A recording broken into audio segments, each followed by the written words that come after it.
दोस्तों, आज हम इस वीडियो में महान लेखक खुशवंत सिंह की किताब ट्रेन टू पाकिस्तान को डिस्कस करने जा रहे हैं। यह कहानी 1947 से शुरू होती है, जब भारत को उसकी आज़ादी तो मिली, लेकिन इसके कुछ बुरे नतीजे भी सामने आए। जहां इससे पहले अनेकों मतभेदों के बावजूद हिंदू, मुस्लिम और सिख एक साथ रहते थे, इसी विभाजन ने उसी भारत को दो टुकड़ों में बांट दिया।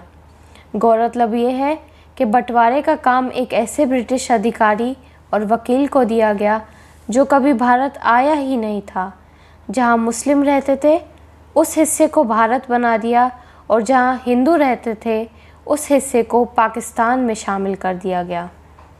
और इसी गलती का हर्जाना भरना पड़ा हम जैसे आम लोगों को। कहते हैं ना कि बंटवारा किसी देश, भूमि या सीमा का नहीं होता, यह बंटवारा लोगों की ज़िंदगी, भावनाओं का होता है। जैसे ही लोगों को बंटवारे के बारे में पता चला, तकरीबन 1 करोड़ लोग इधर से उधर गए। लाखों लोग अपने ही देश में शरणार्थी बन गए। पलायन के दौरान कई घर तबाह हुए। दंगों में अपने मारे गए, बच्चे, बूढ़े और पुरुषों को बेरहमी से मार दिया गया, तो औरतों को जलील करके मारा गया। कहीं पूरी ट्रेन ही लाशों से भरी आती, तो कहीं नदियों में भी मौत का मंजर दिखता। ऐसा था वो आज़ादी का दौर। खुशवंत सिंह की कहानी भी एक ऐसे ही भारत के काल्पनिक गांव मनु माजरा से शुरू होती है। यह गांव रेलवे स्टेशन के बहुत पास था। यहाँ हिंदू, मुस्लिम और सिख आपस में प्यार से रहते हैं, और यहाँ के लोगों को आज भी आज़ादी या विभाजन के बारे में नहीं पता था। इनका जीवन बहुत ही सरल था, सिंपल था। सुबह की ट्रेन की आवाज़ से ये लोग उठते थे और शाम की जाती ट्रेन की आवाज़ से अपनी चारपाई पर सो जाते थे। गांव में केवल एक ही हिंदू परिवार था, लाला रामलाल का, जो कि पेशे से मनी लेंडर था। जितने घर सब सिखों के थे, उतने ही घर मुसलमान के थे। एक दिन डाकू मल्ली सिंह और उसके कुछ साथी इसी लाला राम के घर डाका डालते हैं और उसकी हत्या कर फरार हो जाते हैं। अगले दिन जब पुलिस वहां पहुंचती है, तो मल्ली सिंह और उसके साथियों को पकड़ने के बजाय वो सब पहले तो जग्गा सिंह को गिरफ्तार करते हैं। जग्गा सिंह उसी गांव का अच्छा खासा लंबा चौड़ा डाकू होता है, और उसके दादाजी, पिताजी भी इलाके के जाने माने डाकू में से एक होते हैं। लोगों में उसका नाम 10 नंबर था, इसलिए शक की सुई सबसे पहले जग्गा पर जाती है। फिर पुलिस दिल्ली से आए एक सोशल वर्कर इकबाल को भी गिरफ्तार करते हैं और दोनों को पूछताछ के लिए थाने ले जाते हैं। हालांकि जिस वक्त खून हुआ, उस वक्त जग्गा अपनी प्रेमिका नूरान के साथ होता है और इकबाल तो मनु माजरा आया भी नहीं था। फिर भी पुलिस इन दोनों को हिरासत में ले लेती है। गांव से कुछ दूर एक गेस्ट हाउस था, जहां सरकारी अफसर अक्सर छुट्टियां और आराम करने आते थे। हुकुमचंद उनमें से एक था, और उसी ने इन दोनों को गिरफ्तार करने के लिए अरेस्ट वारंट जारी किया था। अब क्योंकि पुलिस वालों ने गलत लोगों को पकड़ लिया था, और ये भी साफ था कि इस डकैती में जग्गू सिंह का कोई हाथ नहीं था, पुलिस वालों ने अपनी गलती छुपानी चाहिए। उन्होंने जग्गा सिंह से असली चोरों का नाम उगलवाने की तरकीब बनाई और इकबाल सिंह को मोहम्मद बनाकर गांव में अफवाह फैला दी। उधर मनु माजरा में एक ट्रेन आती है। ट्रेन के आने के कुछ समय बाद वहां पुलिस और आर्मी भी भारी मात्रा में पहुंचती है। अब गाँव वासियों को उत्सुकता होने लग गई कि ऐसा क्या है ट्रेन में। जब उनसे पुलिस लकड़ियाँ और तेल मंगवाती है, तो सब दंग रह जाते हैं। अपने घरों की छतों पर पूरे दिन खड़े होने के बाद उन्हें पता चलता है कि जो ट्रेन पाकिस्तान से आ रही है, जिसमें हिंदू और सिख थे, वो सब जलाकर मार दिए गए हैं। अगले दिन एक और लाशों से भरी ट्रेन आती है, जो हर गाँव वासियों के मन में डर और नफ़रत की चिंगारी जला देती है।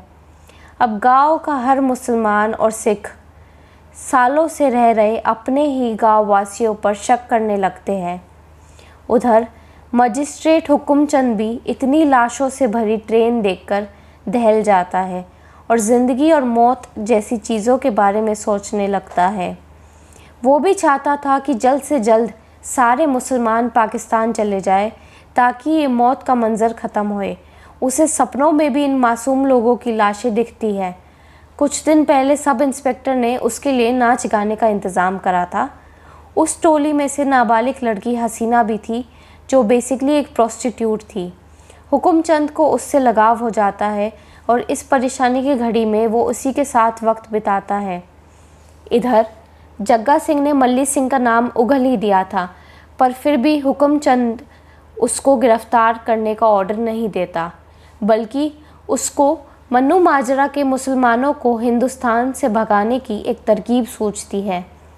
वो सब इंस्पेक्टर को बुलाता है और उससे मल्ली सिंह को सभी गांव वालों के सामने रिहा करने को कहता है। फिर उसे कहता है कि गांव में पूछताछ करो कि कहीं किसी ने सुल्ताना, जो एक मुसलमान डाकू था, उसे कहीं देखा है क्या, और इकबाल सिंह को भी मुस्लिम लीग का मेंबर बताकर पूछवाता है कि कहीं उसने गांव में कुछ उग्रवादी हरकतें तो नहीं करी। सब इंस्पेक्टर जैसा हुकुमचंद ने कहा वैसा करता है और मन्नू माजरा के लोगों के सामने ही पाकिस्तान जा रही रेफ्यूजी कैंप के कमांडर को चिट्ठी भी लिखता है। हुकुमचंद की ट्रिक काम में आती है और गांव वाले भी आखिरकार फैसला करते हैं कि सब मुसलमान अगले ही दिन रेफ्यूजी कैंप के लिए निकलेंगे। वो सब अपने बोरिया बिस्तर और ज़रूरी सामान बांधना शुरू कर देते हैं। गांव में मायूसी का लहर फैल जाती है।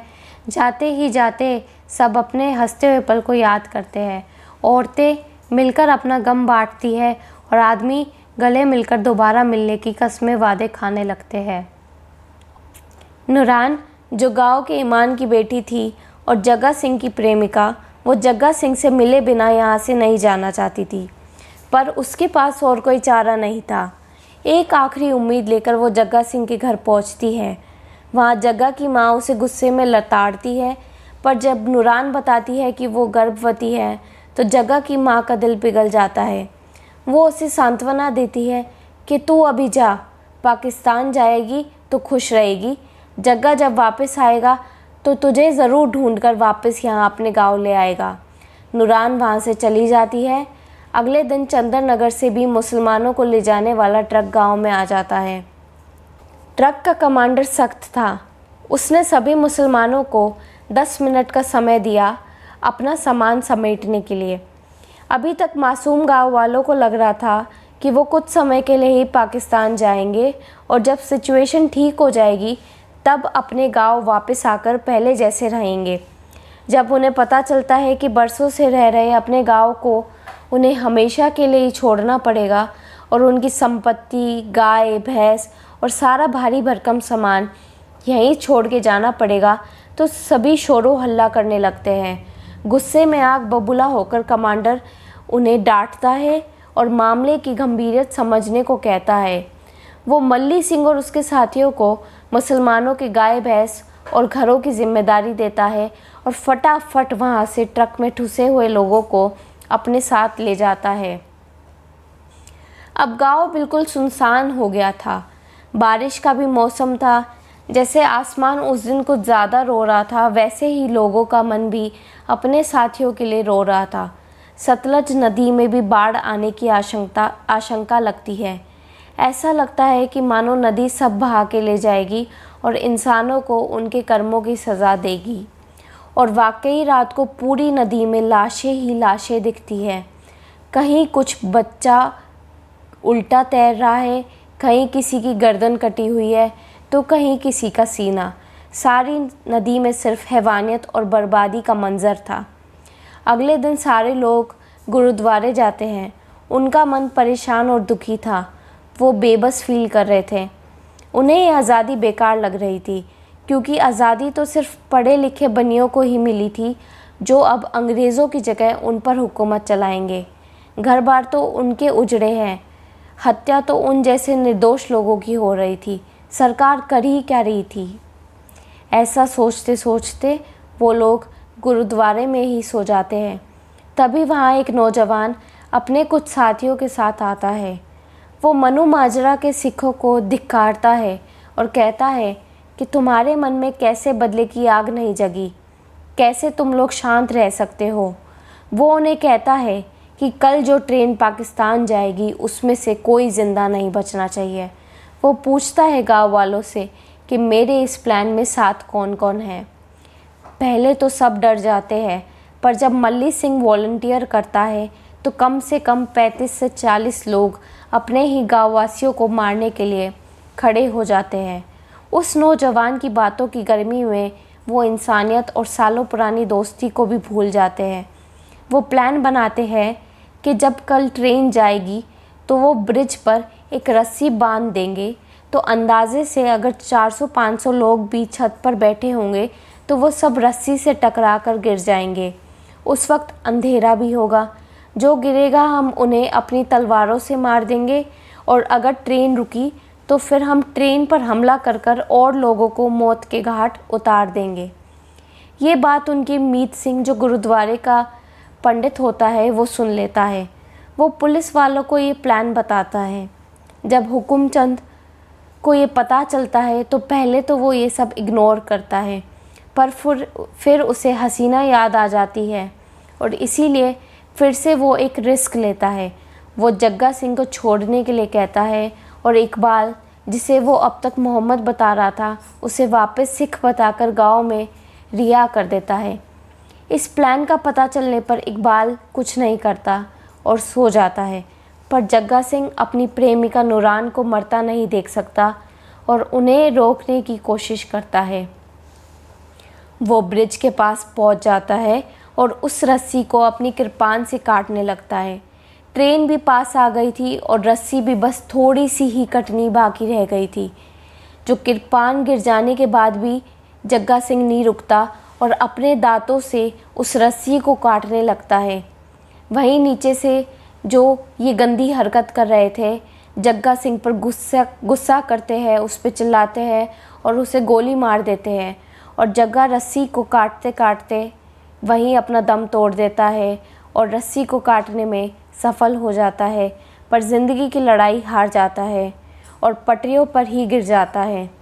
सभी यात्री सुरक्षित थे और ट्रेन जग्गा सिंह के ऊपर से पाकिस्तान चली जाती है। जग्गा सिंह अपनी नूरान को और हुकुमचंद हसीना को बचाने में सफल हो जाते हैं। उम्मीद है कि आप सभी को ये कहानी अच्छी लगी होगी। धन्यवाद।